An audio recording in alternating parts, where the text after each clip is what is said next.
Servus Bananen, willkommen zurück bei mir im bayerischen Outback. Schön, dass ihr alle wieder dabei seid. Und ihr wisst, wenn ich mich so provokant hinsetze, dann gibt es wieder ein Lederhosen-Video. Und zwar geht es heute darum, um helle Lederhosen. Wir machen praktisch ich mache einen Lederhosen-Dauertest, einen Durability-Lederhosentest, so wie der bayerische Anglizist sagen würde. Ja, viele Leute sagen immer, oder kriege ich immer mit, so beim Einkaufen, wenn es um helle Lederhosen geht, die ich eigentlich ganz besonders cool finde, weil sie eigentlich der Ursprung der Lederhosen sind, dann sagen sie, oh, ich kann mir doch keine helle Lederhose kaufen, die ist ja gleich dreckig. Oh, ihr wisst es ja. Und das wollen wir jetzt mal testen. Was hält so eine helle Lederhose aus? Wie lange kann ich die tragen? Ab wann wird sie schmutzig? Und mir geht es nicht darum, die mit Gewalt kaputt zu machen oder dreckig zu machen, sondern mir geht es darum, einfach mal auszuprobieren, wie war das denn früher so? Weil ihr wisst ja, die ersten Lederhosen waren einfach nicht braun. Die waren halt ziemlich hell, die waren weiß. Und um das zu testen, habe ich mir jetzt bei Himmel, Arsch und Zwirn die hellste Lederhose geholt, die sie so im Programm haben. Ja, Silber, Weiß, Grau, die Borndl 20er, 20 Jahre Hardpack. Ihr kennt es ja mittlerweile schon, ja. Dieser Test, ich weiß nicht, wie lange er dauert, so lange bis die Hose halt sichtlich fadet. Das kann jetzt 2 Tage dauern bei mir und es kann aber auch dauern ein bisschen länger. Vielleicht wird da draus das Weihnachtsvideo, man weiß es ja nicht. Das ist so der Plan. Ursprünglich waren die Hosen ja sämisch gegerbt, weiß-grau, natürlich nicht so schön bestickt wie die hier. Aber das ist der Ursprung von der Lederhosen. Und danach kam dann Blauholz und damit hat man sie dann so ein bisschen grau, schwarz gefärbt, Anthrazit, also die sind fast schwarz geworden. Und aus dieser ganzen Arbeitergewandhose, aus diesem bayerischen Multifunktionshosen-Ding, ist halt dann irgendwann die Tracht entstanden. 18. bis 19. Jahrhundert hat man dann beschlossen, komm, wir färben die braun, und dann gab es halt braune Lederhosen. Aber die Urlederhose ist die graue.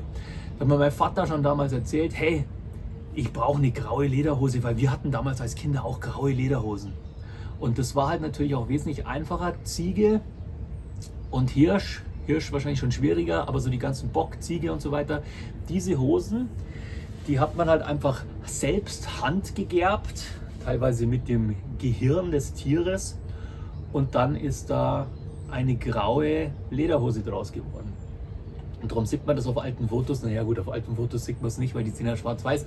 Aber die waren halt nicht braun, die waren halt grau. Ja, später halt dann, wie gesagt, Blauholz zum strapazierfähiger machen. Und dann ging es so langsam über vom bayerischen Revoluzer Arbeitsgewand, ging es dann über in traditionelle Trachtenkleidung. Kommen schon wieder hier die Forstarbeiter, jetzt muss ich mich beeilen. Also, ich möchte sie nicht mit Gewalt kaputt machen oder dreckig machen, sondern ich möchte sie ganz normal gebrauchen und nicht schonen dabei. Das ist so mein Plan. Und da werdet ihr mich begleiten, da werden wir so einen Zeitraffer machen, und je nachdem, wie lange das dauert, kommen da hoffentlich ein paar ganz spannende Bilder dabei raus. Also dieses Video ist für all die, die sagen, ich kaufe mir doch keine helle Lederhose. Genau, für die ist dieses Video. Ja, also schaut's gut zu, habt Spaß dabei.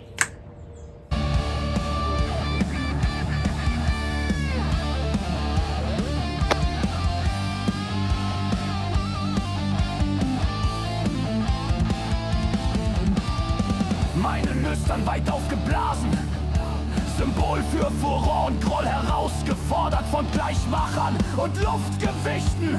Jetzt aber heißt es, sich rasch geistig zu postieren, das verbalgewetzte Bajonett mit vollem Ungestüm zu positionieren. Mein Mitbringsel, ein tief schwingender Schnitt, brennender Hader, wir sind lange noch nicht quitt. Welch entzückendes Scharmützel, dein über mich erbrochenes Wort, gleich doch versuchtem zerebralem Mord, kein wirklicher Affront, saudummes Gepolter, stumpfe Laute, ein unbeweglicher Blick, der Hürzdamm besticht mit gähnender Flaute und ohne geistigen Schick.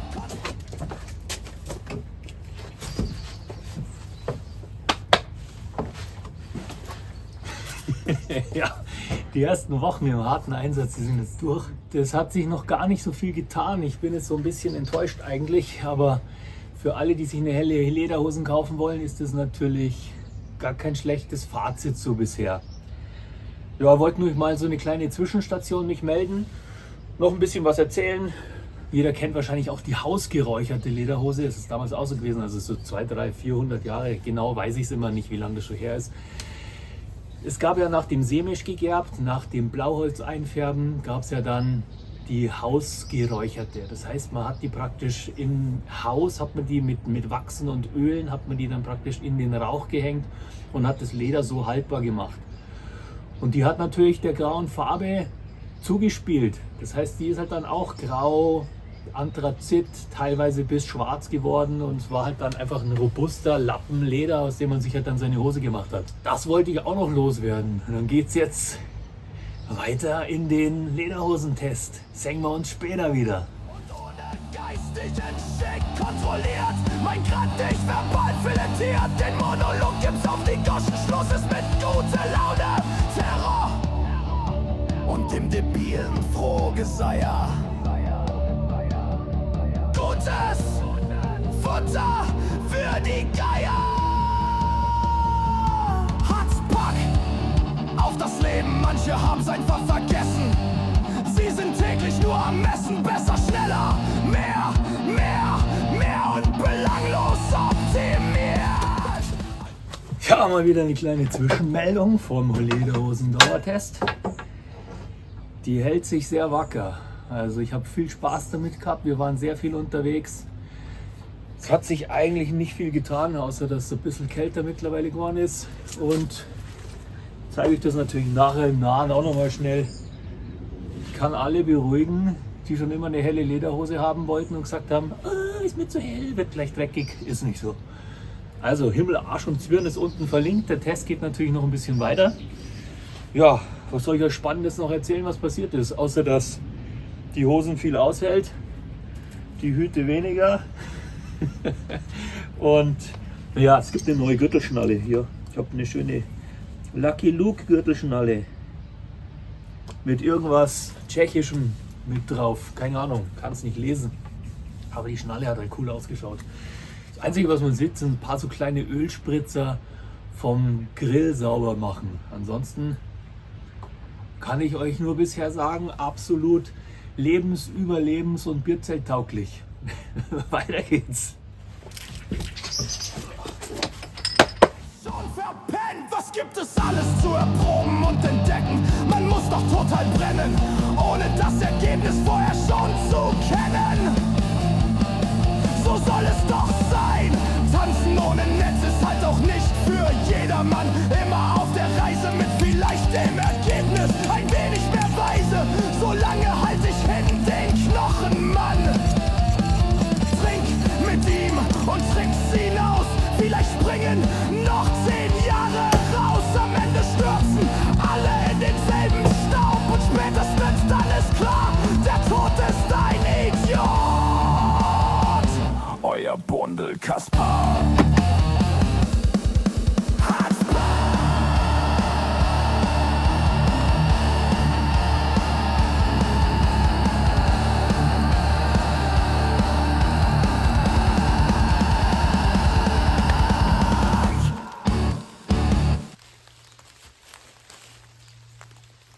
So Spätzeln, jetzt ist aus meinem Sommer schnell mal eine Lederhose faden lassen Video tatsächlich mein Wintervideo geworden.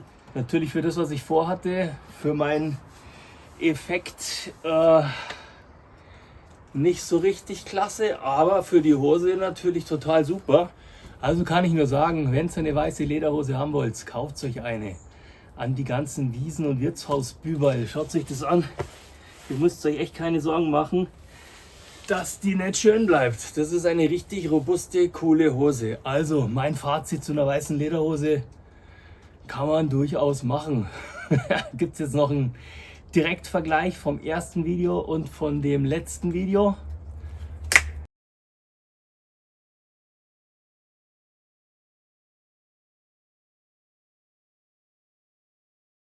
Ihr habt es gesehen, es hat sich jetzt nicht so viel getan. Und schon gar nicht irgendwie, dass man sagen muss, ich kann die jetzt nicht mehr anziehen, weil die so dreckig geworden ist.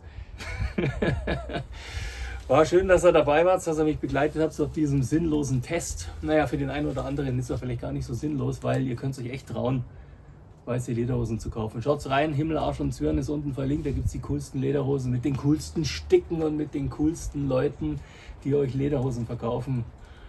Und mit ein bisschen Glück trefft ihr mich sogar auch da dort. Nur meinen Schnaps, meinen Moonshine könnt ihr da auch kaufen. Ja, bleibt mir nur noch zu sagen, kauft keinen Klump, müsst weniger wegschmeißen. Wünsche euch ein wunderschönes Wochenende und macht euch warme Gedanken.